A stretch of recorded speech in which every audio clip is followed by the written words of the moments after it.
Today we have Susan, and she looks like the Globglogabgalab. I can never say it. I know she doesn't read books, but that's what she reminds me of. Starred in stats, Susan is 37 years old and is 607 pounds. I can't believe she's 37. I'm 35, and she looks 20 years older than me. Time to take a look at that house.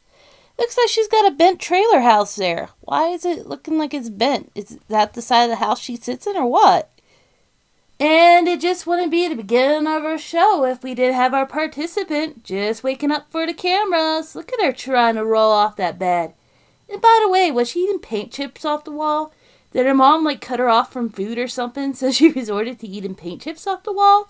So many questions.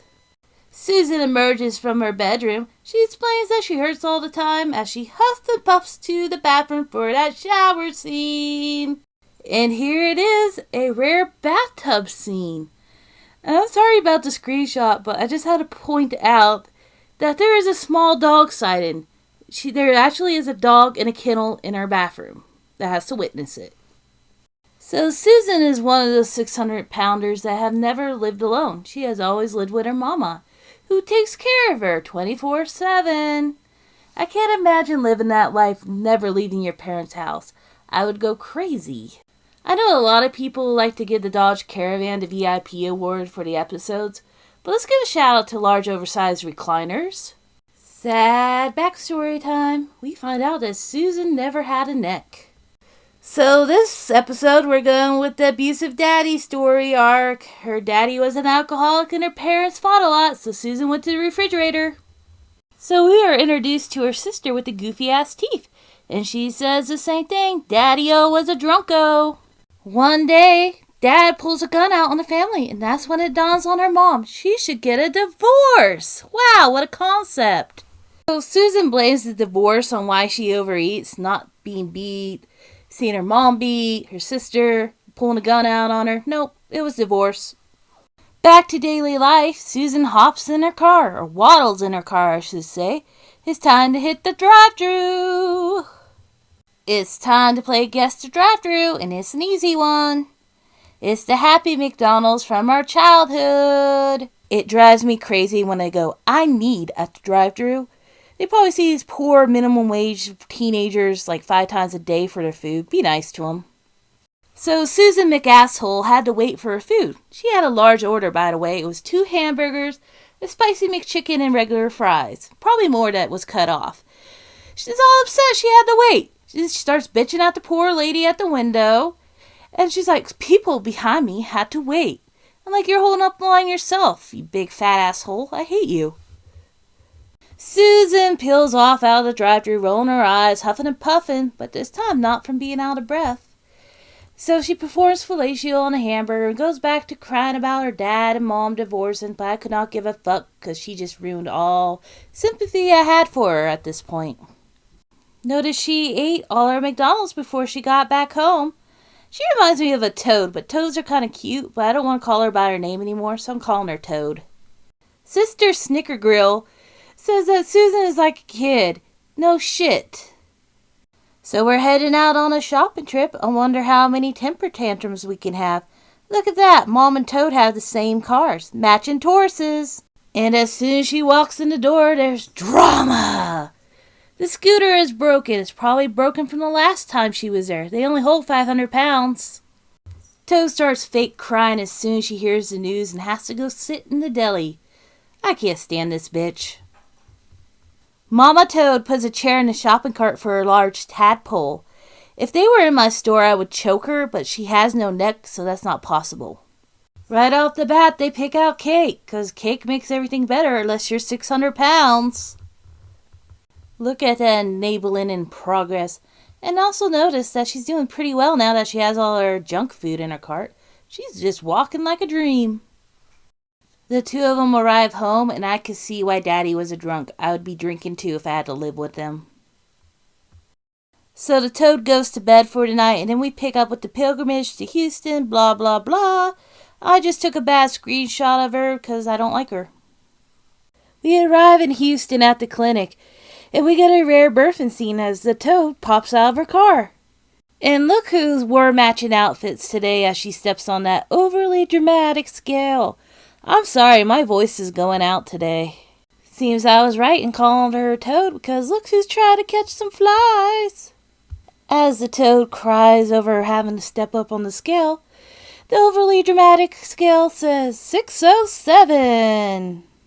My favorite Persian potato walks in the room, and he is lucky he looks like a potato and not a fly, because Dr. Now Now would be gone. The Now Now makes her pull out her fupa, and it is infected. He has a lot of work to do. He is seeing a new Mercedes in the future. The toad is sentenced to 100 pounds over the next couple months. Dr. Now Now leaves the room to do some tests, and I'm sure some drama's going to happen. The sister displays her pecker-reckers as she grills into the mom about being an enabler. The two of them go at it while the toad is in the middle trying to hide and cry into a hospital gown. I like to think that Now Now just sits outside the door and waits for the families to explode at each other. He might record it for later just to humor him or something. It's just my thought. We enter month 1 and we see the toad waking up again. And look at her mattress. Those springs be gone. She claims to be on the diet and all that, and we get like this close-up of her refrigerator, which is triggering me with the open can of cat food and like melted lettuce. The toad starts crying over some boiled eggs about how she had to give up all her food. Boo-hoo! Her and her mom take a walk around the yard, and I'm actually surprised it did not end up with her crying. I was so shocked. Month 4 is here, and Susan's back to see that painfully dramatic scale. I forgot to call her Toad. Oh well. The painfully dramatic scale says she did it. I'm honestly kind of shocked. She doesn't seem like the kind of person that would do it the first time around. I think even Now Now was shocked that she did it. He makes her show her fupa one last time, and he approves her for surgery. 2 weeks later, and Susan's getting that stomach harvested. I was kind of making fun of her off mic because she talks like, she's got a mouth full of marbles. And for good measure, we had to get in one last cry before surgery. I actually don't blame her too much on that one, but I'm just pointing it out. The toad is wheeled in, and we're going to see that stomach being pulled out for Dr. Now's trophy case. Is that my boy Dr. Hottie back there unmasked? Okay, I'm going to talk to you personally. I'm going to call you by your real name. Mosin, write a book called Dr. Hottie Unmasked My Life Behind Dr. Now, please. The toad is cracked open, and I'm a little disappointed we did not get a comparison about her new stomach size. It did sound like Dr. Now's voice is as bad as mine is today, just going out, so maybe that's why. The room light is on, and looks like the toad made it through surgery. Another trophy for the trophy case. We skip into month 5, and it's time to weigh in already. But just another shout out to another VIP. The sign in the parking lot. I seen it all bent on Reddit. The painfully dramatic scale says 441. That's 166 pounds lost since the beginning. Now Now enters the room, and I am eagerly awaiting that commentary on that 2 pound lost. What? He is disappointing me again. He doesn't really lecture her at first. He's just like, that's a little bit less than I wanted. Any shortness of breath? What, Dr. Now? The toad explains that she's been having weakness in her legs and shortness of breath. Dr. Now is going to keep an eye on her, but he's not sure if she's faking or not yet. Month 6 is here, and we find a toad sitting on her mushroom on her deathbed. As sad piano music plays, we know this isn't good. She makes it into the kitchen and explains she's still having problems with her legs. I just took this screenshot to point out her diabetic guys. You can see him from here. 2 weeks later, and she's in the hospital. She lost all feeling in her bottom half of her body. Now the party's getting good. The Now has entered the room. It's always a party with Dr. Now. Dr. Now leaves the room to consult the specialist, and she begins to cry. I would cry too, because the party is over. We come back from a commercial break, and Dr. Now has already solved it. It's neuropathy. He is that good he solved it during the commercial break. Toadface is handed down the sentence of physical therapy. She has that same look on her face as when McDonald's screwed her over. We enter month 7 and our toad has been in rehab for a month now. She is learning how to walk and how to go upstairs. Time passes and it's time for our toad to go home. Look, they even taught her how to fetch the paper. And as you do when you get out of physical rehab, you stop at a fast food joint for a chicken salad. Mom says I need 2 at the drive-thru. Ugh, I see where she gets it. A couple weeks later, and it's time to see Painfully Dramatic Scale. And she's nervous because she's been cheating a lot.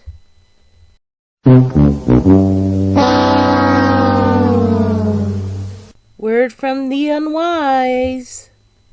Look at now, the gears are turning in his head as he takes in her gain. The toad explains that she's been eating crap and Mom even rats her out. Now starts in about how this is unacceptable, and guess what? She cries. As punishment, Dr. Now makes her walk for him, and it's a big ordeal. The man is not amused. In the lamest Rocky remake ever, Mom tries to coach her to stand up. Dr. Now looks on, just pissed off as can be. We enter month 10 and somebody's gonna see a therapist. Well, here it is. The first appearance of Lola.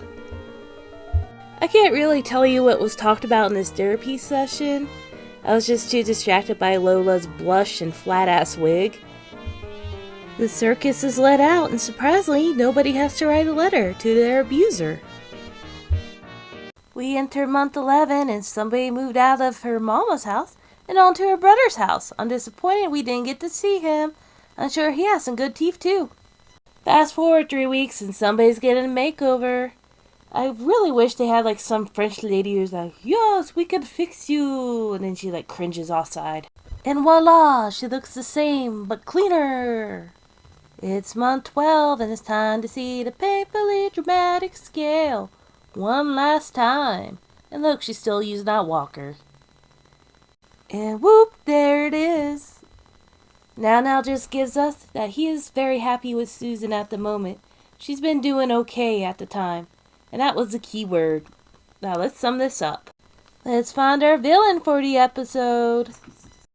I'm going to give the villain award to dental hygiene, because it seemed to be lacking in this episode. And now for the rating. I think this episode was worthy of a McDonald's meltdown, but honestly do not do it because that just pisses me off. So in summary, even though Susan did do good in the beginning and towards the end, she did have that rough patch in the middle, I still don't like her. I just think she's a nasty person. And I'll see you on the Stark side, hopefully with a better voice.